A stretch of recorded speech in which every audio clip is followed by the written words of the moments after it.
Vinci, génie universel. Léonard de Vinci est né le 15 avril 1452 à Vinci, un petit village de Toscane près de Florence. À 16 ans, il entre comme apprenti dans l'atelier d'Andrea del Verrocchio, un des artistes les plus réputés de Florence. Au début, il se contente de nettoyer ses pinceaux, mais bientôt il devient son assistant et l'aide à exécuter ses peintures. Il est aussi un inventeur. Il a conçu par exemple des machines à voler avec des ailes articulées inspirées par le vol des oiseaux. Il savait chanter et jouer du luth.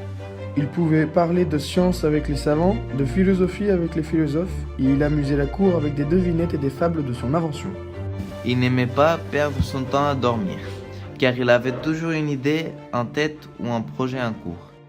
Il aimait beaucoup les animaux et pensait qu'il devait vivre en liberté. C'est pourquoi il était végétarien et il achetait parfois des oiseaux en cage sur le marché de Florence pour les relâcher par la suite. Il était écrivain de la droite vers la gauche, peut-être parce qu'il était gaucher et qu'il ne voulait pas faire de tâches en écrivant, ou alors pour éviter que l'on puisse déchiffrer son écriture et lui voler ses idées. En 1516, Léonard est invité au Clos Lucé par François Ier. Il voyage à dos de mule depuis Rome.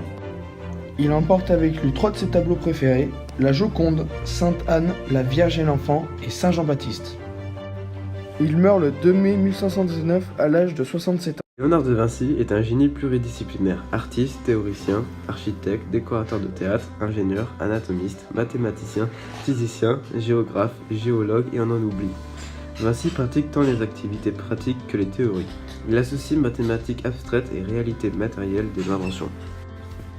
Il pense par association, par exemple, une réflexion sur la géométrie l'amènera, par association à une réflexion sur le mouvement de l'eau. Il s'inspire des observations pour créer des connaissances systémiques. C'est le début de la science expérimentale.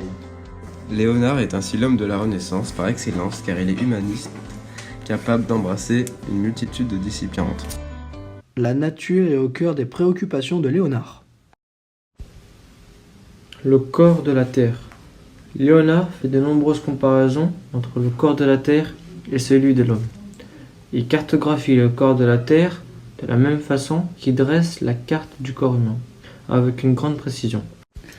Le macrocosme et le microcosme.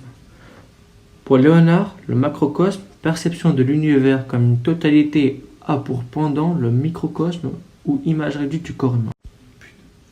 Le corps humain est un monde en modèle réduit. Léonard identifie un mécanisme commun entre les vaisseaux de l'appareil respiratoire humain et les branches d'un arbre. L'eau. L'eau est le seul thème dont s'est préoccupé Léonard tout au long de sa vie. Elle figure sur ses dessins les plus extraordinaires et est à l'origine de ses inventions les plus originales. Il a par exemple élaboré un projet pour faire dévier le cours de la rivière Arno. Le tourbillon. Le phénomène de tourbillon représente pour Léonard une puissante source d'inspiration. Léonard est fasciné par les forces de la nature et considère que la géométrie fait partie de la nature. Il consacre beaucoup de temps à étudier les cataclysmes, tremblements de terre, crues torrentielles, vents violents pour comprendre les forces en action. Anatomie et études anatomiques. L'œuvre anatomique de Léonard de Vinci est constituée de dessins comprenant 228 planches dessinées et annotées, réparties en 3 périodes créatrices, 1487, 1506 et après 1510. Ces études devaient servir de base à un traité de l'anatomie que Léonard de Vinci ne termina jamais. Des 228 planches conservées, 215 font partie de la collection de la Bibliothèque royale du château Windsor. Grâce à des schémas visuels de l'anatomie extrêmement détaillés, Léonard a pu contribuer à transformer l'étude de la médecine, qui s'est appuyée dans une large mesure sur des descriptions écrites. Il réalise des douzaines de dissections du corps humain dans des hôpitaux. Elles se déroulaient en hiver afin que les cadavres restent en bon état le plus longtemps. Il dissèque des vieillards, des enfants, car il veut étudier les transformations du corps au fil du temps. Il cherche aussi à comprendre des relations entre la mère et le fœtus. Léonard étudie tous les fluides corporels, notamment le sang et ses mouvements dans la cavité du cœur, et découvre que ce dernier est un muscle. Il compare le cœur à l'océan et les vaisseaux aux rivières. Il va chercher à localiser l'âme humaine dans le cerveau et comprendre la psychologie, alors appelée sens commun. En totale contradiction avec la culture de l'époque, Léonard met en doute la supériorité des êtres humains, en comparant les aspects anatomiques et émotionnels communs à l'homme et l'animal. Il étudie aussi la psychonomie qui permet de juger du caractère d'un individu après les traits de son visage ou de sa gueule pour les animaux. Il cherchera à mettre en évidence les caractéristiques communes à l'homme et aux animaux. Par exemple, il compare les jambes d'un homme et d'un cheval. Il compare les émotions sont étudiées quand par exemple il représente la tête d'un homme, d'un lion, d'un cheval, tout déformé par une expression en colère et de fureur. Il va mettre en pratique ses connaissances mathématiques et géométriques à travers des réalisations concrètes. La perspective. Léonard de Vinci identifie 3 types de perspectives. La perspective linéaire repose sur le fait qu'un objet paraît plus petit au fur et à mesure que la distance avec le spectateur augmente. La perspective atmosphérique. Dans les descriptions qu'elle propose, les objets lointains paraissent plus petits, moins distincts, plus pâles et fortement bleuis. Le plan pictural s'apparente à cadrer une scène lointaine dans une fenêtre. L'optique géométrique. L'étude de la perspective va de pair pour Léonard avec son étude de l'optique et de la vision. Les proportions géométriques. Léonard étudie les proportions mathématiques, mais en tant que peintre, il est surtout intéressé par les proportions géométriques, notamment celles du corps humain. Il s'inspire de Vitruve et d'Hippocrate pour calculer les proportions du corps humain, qui réutilisera ensuite dans l'architecture. Ces calculs utilisent le nombre d'or. L'objectif du dessin L'homme de Vitruve est de montrer que le corps humain est en mouvement s'inscrit dans les figures géométriques parfaites du cercle et du carré. Son nombril étant au centre des deux figures, l'homme devient à la fois la mesure de toute chose et le centre du monde. Les études de géométrie de Vinci s'appliquent à plein de domaines. Les armes militaires, il dessine la trajectoire parabolique des projectiles. La santé, il réalise une analyse géométrique d'une valve cardiaque. L'architecture, il dessine des églises polygonales. Léonard dessine beaucoup de solides à plusieurs faces en 3D, notamment pour l'ouvrage de Pacioli, des Divina proportionnés.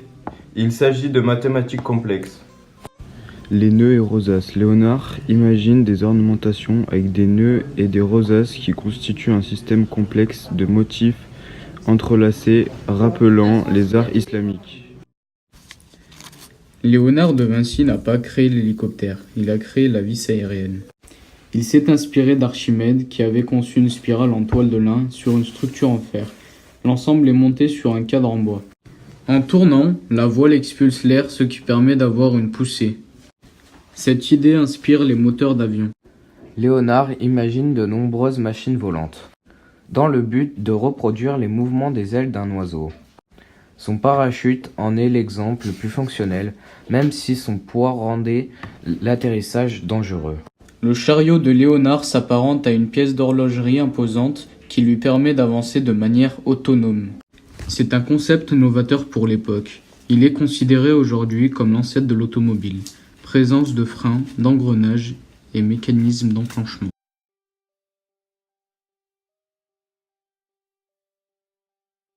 Léonard imagine un casque de plongée et une sorte de scaphandre qui permet de respirer sous l'eau. Ils étaient destinés à être utilisés à Venise pour se défendre contre les attaques navales. Ils utilisent des manières comme le bambou, le cuir et les lentilles de verre. Il s'agit d'actionner une roue par la force de l'eau qui entraîne la scie pour couper du bois.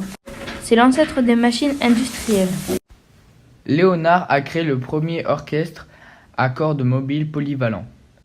Léonard va ensuite réinvestir tout son savoir dans l'architecture et essayer de construire des villes modernes. Léonard a imaginé une cité idéale connue pour empêcher les maladies comme la peste de se propager. En base de canaux permettant d'évacuer les ordures, on a un système de passerelles permettant aux habitants de se déplacer. Léonard produit de nombreux dessins d'églises entre 1487 et 1490. Léonard a également réalisé divers projets en matière d'ingénierie hydraulique tels que des barrages, des canaux, des plans d'assèchement et des machines excavatrices. Il entraîne également des études pour créer des cartes d'une grande précision. Vinci a travaillé sur les ponts qui sont remarquables pour l'époque. Pont pivotant, à 2 étages et encore. Le plus important reste son projet de pont de 350 mètres de longueur qui devait relier Constantinople à Péra. Léonard ne réalise pas de simples décors de théâtre. Il y inclut des dispositifs mécaniques pour rendre le spectacle plus vivant. Il a par exemple fabriqué un lion automate. Sur scène, ce lion se déplace, remue la tête et la queue. Il est même capable d'ouvrir la gueule. Léonard offrira au monde son premier robot humanoïde, un automate en armure capable de bouger la tête, la mâchoire et les bras grâce à un système de poulies et de câbles. Léonard de Vinci réalise beaucoup de dessins de machines de travail. Elles sont connues pour transformer un simple mouvement en un ensemble d'actions destinées à automatiser un processus. Ces machines ont probablement amélioré les conditions de travail d'un grand nombre de personnes. Léonard réalise de nombreuses études anatomiques de chevaux à partir de sujets vivants. Ces sujets vivants vont lui permettre d'honorer une commande inouïe. Construire une statue équestre monumentale de 12 mètres de haut, en bronze. De ce projet, aujourd'hui, il ne reste seulement les dessins. Son modèle en argile grandeur nature a été détruit et le monument en bronze n'a pas pu voir le jour. En matière de construction, Léonard a aussi investi dans le domaine militaire. Léonard a vécu une grande partie de sa vie en temps de guerre. C'est pourquoi il a cherché à développer de nouveaux types de forteresses défensives. La plus remarquable est une forteresse circulaire composée de 3 anneaux concentriques séparés par des fosses inondables. Vinci améliore les machines de siège connues à l'époque. Il imagine des chars à faux à utiliser avec précaution car ils causent autant de dégâts chez l'allié que chez l'ennemi. Il invente aussi des catapultes à ressort et une gigantesque arbalète. Il invente aussi des dispositifs pour empêcher les ennemis d'escalader les murs. Léonard imagine des chars d'assaut propulsés par les forces humaines ou des chevaux, auxquels sont fixés de nombreux canons qui permettent des tirs de canon simultanés. On peut dire que Vinci a anticipé les guerres du XXe siècle avec son véhicule blindé. Durant la Renaissance, les armes à feu transforment l'art de la guerre. Les dessins d'armes à feu de Léonard de Vinci se focalisent pour l'essentiel sur l'augmentation de la puissance de feu et la possibilité de viser dans différentes directions dans le but de couvrir une zone plus large. Il a inventé par exemple le canon à vapeur, appelé Architronito, en hommage à Archimède, dont le tube est préchauffé à haute température, l'eau versée dans le tube est transformée en vapeur, dont la pression permet de tirer un projectile. Il invente une arme à feu légère, les espringales. Pièces d'artillerie de calibre moyen, plus petits que les bombardes, qui peuvent être déplacées à la verticale et à l'horizontale grâce à la structure mobile en bois. Elles peuvent être orientées dans différentes directions sans avoir à déplacer toute la machine. Il crée ainsi des mitrailleuses à canons multiples pour augmenter la zone de tir. Léonard utilise la dynamique des projectiles pour augmenter la zone susceptible d'être couverte par les armes. Si le procédé est remarquable, surtout pour l'époque, ses dessins le sont encore plus.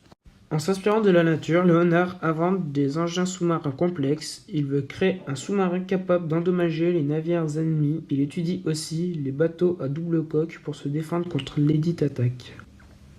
Léonard réalise un traité dans lequel il affirme la supériorité de la peinture sur la sculpture, la poésie et la musique. Il y expose les techniques et explique les principes du corps humain, la difficulté de peindre des drapés et s'intéresse aussi à la lumière, l'ombre et la perspective. En matière de peinture, 2 de ces techniques sont particulièrement remarquables, le clair-obscur et le sfumato. Le clair-obscur est l'art de donner du volume grâce aux effets de lumière et d'ombre. Le sfumato, on peut traduire par fumée, est le fait d'estomper les couleurs pour atténuer les contours du sujet. Dans ses portraits, Léonard met en avant le rang social de ses modèles, leur âge, leur sexe, ainsi que leur état émotionnel. Il met aussi en valeur le lien entre le modèle et la personne qui le regarde. La première œuvre de jeunesse de Léonard à être parvenue jusqu'à nous est l'Annonciation. Il l'a réalisée alors qu'il était encore assistant dans l'atelier de Verrocchio. On y trouve quelques erreurs. Le bras droit de la Vierge assise est trop éloigné du bureau pour que celle-ci puisse toucher la page du livre. Par contre, elle contient aussi tout ce qui rend le travail de Vinci exceptionnel. La perspective géométrique, les paysages et leur atmosphère, le contraste des couleurs et les expressions. Ce tableau illustre parfaitement sa technique sur le clair-obscur et ses idées sur le mouvement et les émotions. Dans ce tableau, Léonard raconte une histoire et met en avant les liens entre les différents personnages autour de la Vierge Marie. Au centre du tableau, qui semble dominer, on y retrouve aussi le travail sur l'ombre et la lumière. La scène est une commande de Ludovic Sforza pour décorer le couvent dominicain de Milan. Cette peinture retrace le moment de l'annonce par le Christ de la trahison de l'un de ses apôtres. Suivi par l'institution de l'Eucharistie, Léonard est révolutionnaire, tant par l'expression que par l'orchestration des réactions des apôtres.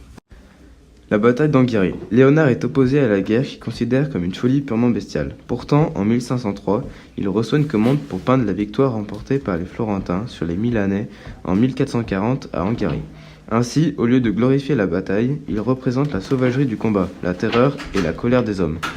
Il s'agit du portrait de la femme d'un riche marchand florentin dont Léonard reçut une commande en 1503. Il n'a jamais remis le tableau à son commanditaire et a continué à travailler dessus jusqu'à la fin de sa vie. Ce qui rend le tableau unique est que la Joconde paraît vivante et semble nous regarder dans les yeux. Selon où se place le spectateur, elle semble changer de sourire. Pour dessiner ce mystérieux sourire, Léonard a utilisé différentes techniques, dont le sfumato. Grâce à la Joconde, Vinci invente l'idée de faire un portrait avec un sourire. Or, le sourire c'est éphémère, ça ne dure qu'un instant. Le tableau représenterait donc la beauté qui est toujours éphémère. Il est aussi une représentation du temps qui passe.